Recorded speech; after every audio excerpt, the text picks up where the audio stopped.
Hello दोस्तों, राधे राधे। स्वागत है आपका अपने चैनल पर।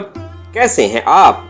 आशा करता हूं कि आप सभी लोग स्वस्थ होंगे और नवरात्रि चल रही हैं तो माता रानी की भक्ति में भी व्यस्त होंगे।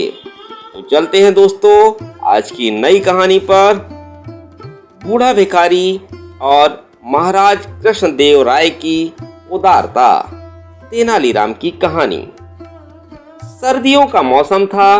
महाराज कृष्णदेव राय अपने कुछ मंत्रियों के साथ किसी काम से नगर से बाहर जा रहे थे। ठंड इतनी थी कि सभी दरबारी मोटे मोटे ऊनी वस्त्र पहनने के बाद भी कांप रहे थे।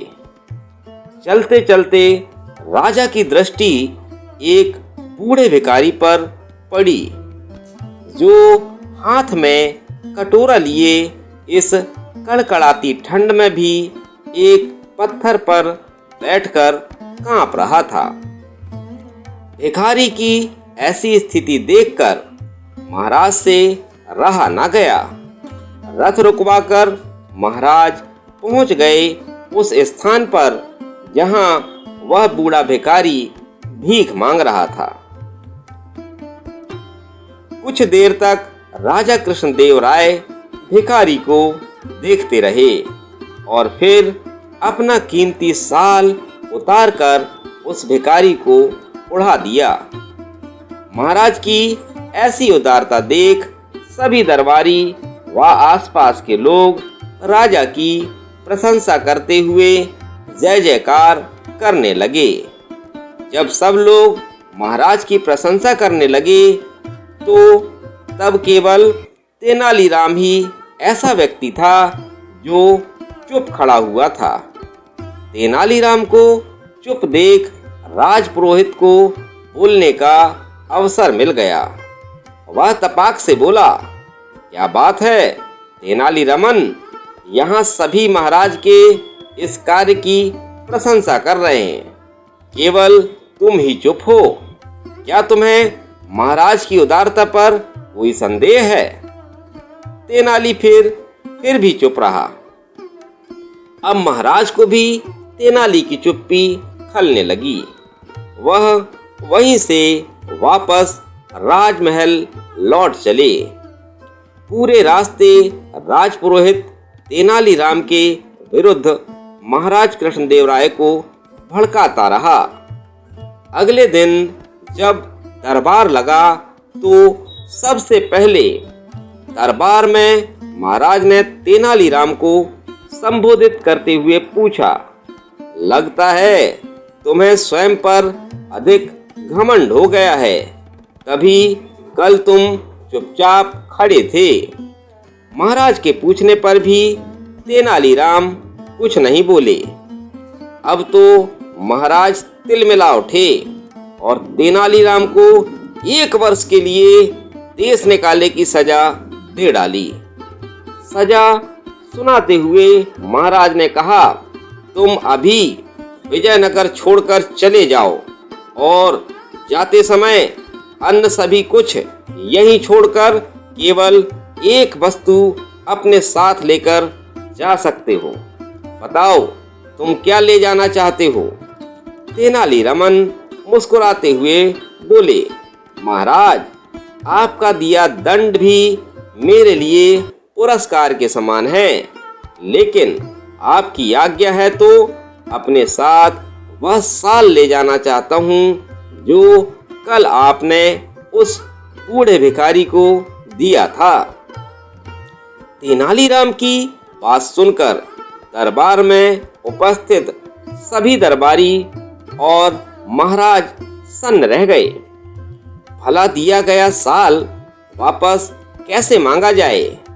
ऐसा करने से तो महाराज का अपमान जैसा होगा।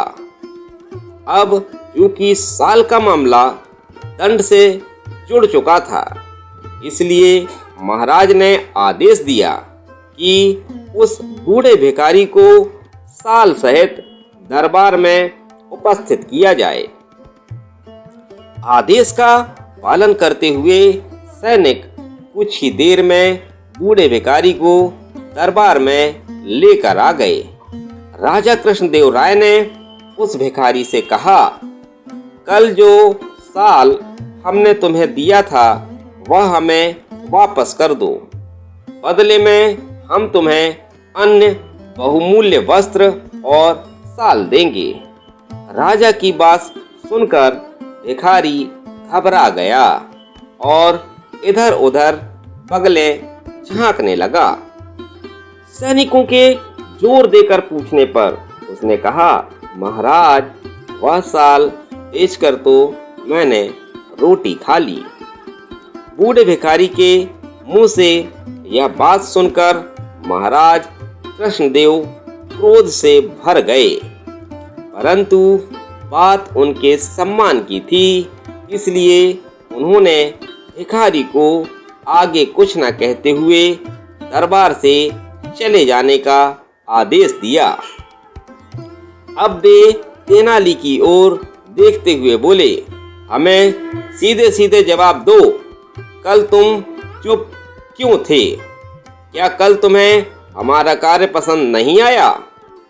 तेनाली हाथ जोड़ते हुए कहने लगे, क्षमा करें महाराज, आपको मेरी चुप्पी का उत्तर भिखारी से मिल गया। भिखारी को कीमती साल की जरूरत नहीं थी, बल्कि पेट भरने के लिए रोटी की जरूरत थी। मैं आपको साल देते हुए रोक नहीं सकता था, इसलिए चुप ही रहा। राजा कृष्णदेव राय को तेनालीराम की बात जच गई। उन्होंने तभी अपने मंत्रियों को आज आदेश दिया कि नगर में ऐसा प्रबंध करो ताकि किसी भी नगरवासी को पेट भरने के लिए भीख न मांगनी पड़े। तो दोस्तों, आशा करता हूँ कि कहानी आपको पसंद आई होगी। अगर कहानी आपको पसंद आई हो, अच्छी लगी हो, तो कमेंट बॉक्स में कमेंट करके जरूर बताइएगा और बताइएगा और कौन सी जानकारी या कौन सी स्टोरी सुनना चाहते हैं या पसंद करते हैं। मैं प्रयास करूंगा आपकी फरमाइश को पूरी करने के लिए। तो दोस्तों, आज का समय खत्म होता है। मिलते हैं कल फिर नई कहानी, नई जानकारी के साथ। बहुत बहुत धन्यवाद आप सभी का पूरा वीडियो वॉच करने के लिए, पूरी कहानी सुनने के लिए। तो चलता हूँ दोस्तों, राधे राधे।